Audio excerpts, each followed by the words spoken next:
नमस्कार दोस्तों। अपन आज जानेंगे ईआरपी मॉड्यूल के बारे में। ये ईआरपी लॉगिन आपको मिल चुकी होगी। यहाँ से अपन डेट दिनांक अनुसार अपने को लॉगिन करना है। दिनांक अनुसार लॉगिन करने के बाद में जिस दिनांक में आपको काम करना है वो लॉगिन करना है। अब इस तरह से आपके सामने स्क्रीन खुलेगी। ये आपका मॉड्यूल है, ये मेंबरशिप का मॉड्यूल है, ये लोन का मॉड्यूल है, ये थ्रिफ्ट डिपॉजिट है, ये सेविंग ग्रामीण बचत बैंक है, ये टर्म डिपॉजिट है और इसी के साथ में ये लॉकर हैं, ये मर्चेंडाइज है जो खाद का है और ये पीडीएस है। ये सारी चीज़ अपने को, और ये बोरोविंग है जो अपन बैंक से लोन लेते हैं। इन सब मॉड्यूल के बारे में एक एक करके मैं बताऊंगा। सबसे प्रथम आता है मेंबरशिप। अपन मेंबरशिप में गए और न्यू मेंबर को अपने को किसी को एडमिशन देना है तो वह इनरोल मेंबर से अपन न्यू एडमिशन दे सकते हैं। यहाँ पर अपने को मेंबर लेना है कि मेंबर वो नॉमिनी मेंबर है या ऑर्गेनाइजेशन है। अगर कोई ऑर्गेनाइजेशन वाला है तो ऑर्गेनाइजेशन में चला जाएगा। ये मेंबर को लेना है तो ये मेंबर में आ जाएगा। ये ए क्लास ऑटोमेटिकली ले लेगा, नॉमिनल के लिए बी क्लास ले लेगा। इसी तरह अपने को मेंबर का लेना है। एडमिशन डेट, जिस दिनांक में आप डेट को लॉगिन होंगे वही उसका एडमिशन डेट होगी।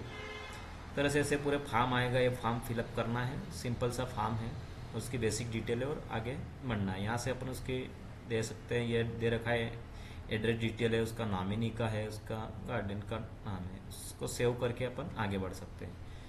फिर उसकी आएगी मेंबरशिप, जैसे अपन जोड़ेंगे उसके बाद में उसकी रजिस्टर लैंड करना पड़ेगी। उसकी रजिस्टर लैंड भी सिंपल है। यहाँ पर से उसका एक एडमिशन नंबर मिलेगा। वो एडमिशन नंबर यहाँ डालने के बाद में आप उसकी लैंड रजिस्टर लैंड कर सकते हैं।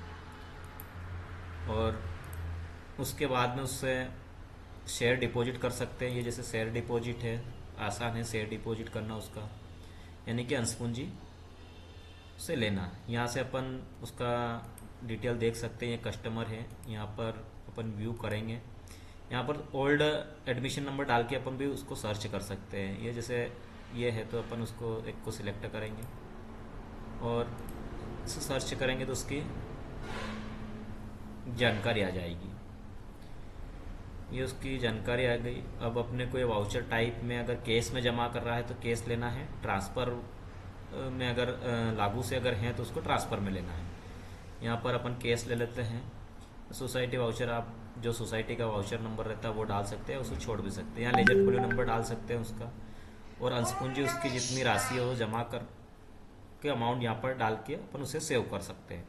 ये हो गया केस का। अगर इसी तरह ट्रांसफ़र का है तो आप यहाँ ट्रांसफ़र लिख सकते को सिलेक्ट करके जनरेट न्यू बेच करेंगे। जनरेट न्यू बेच करने के बाद में आपके पास में बेच आईडी आ जाएगी और इसको सेव कर, यहाँ पर उसके डिपॉजिट जो हैं अंशपूंजी उसको सेव कर जमा करिए, वो राशि डाल के उसे सेव कर सकते हैं।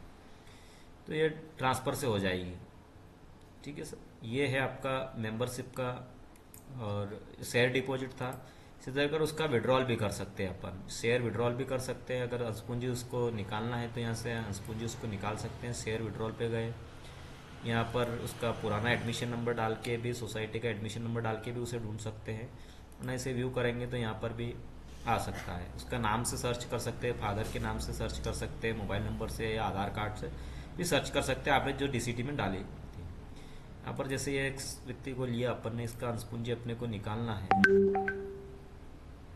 तो ये विड्रॉल कर सकते हैं। यहाँ से विड्रॉल लिखा हुआ रहेगा, वाउचर का टाइप रहेगा कि आप उसे कैश दे रहे हैं या उसके खाते में ट्रांसफ़र कर रहे हैं तो आप ट्रांसफ़र से कर सकते हैं। या उसके केसीसी में ट्रांसफ़र कर रहे हैं तो यहाँ से आप ट्रांसफ़र केसीसी भी कर सकते हैं, या ट्रांसफ़र में बेच बना के आप केसीसी में उसका कर सकते हैं। ये जैसे आप केस में करेंगे तो यह केस आएगा। यहाँ लेजर फोलियो नंबर यहाँ दे ही रखा है A1, ये डाल के अपन, जैसे ये लेजर फोलियो नंबर है A1 डाल सके, यहाँ पर उसको जितनी अंशपूंजी उसकी निकालना है वो विड्रॉल करना है वो अमाउंट डाल के उसे सेव कर सकते हैं। ये हो गया आपका मेंबरशिप का मॉड्यूल। और जैसे अगर आपने बेच अगर बनाई है और उसका लोन कनेक्शन किया है, अपने लोन में जमा की केसीसी में, तो आपको वहाँ पर जो बेच आईडी बनी थी वो बेच आईडी आपको यहाँ पर लोन में जाना है। और ये लोन कलेक्शन है, यहाँ लोन कनेक्शन में जाकर उस व्यक्ति को आपको लोन कलेक्शन कर सकते हैं कि वो ट्रांसफ़र है तो यहाँ पर ट्रांसफ़र जैसे ही लेंगे यहाँ पर आप उसकी बेच आ जाएगी, यहाँ पर उसको सिलेक्ट करके आप उसे ट्रांसफ़र में ढूंढ सकते हैं।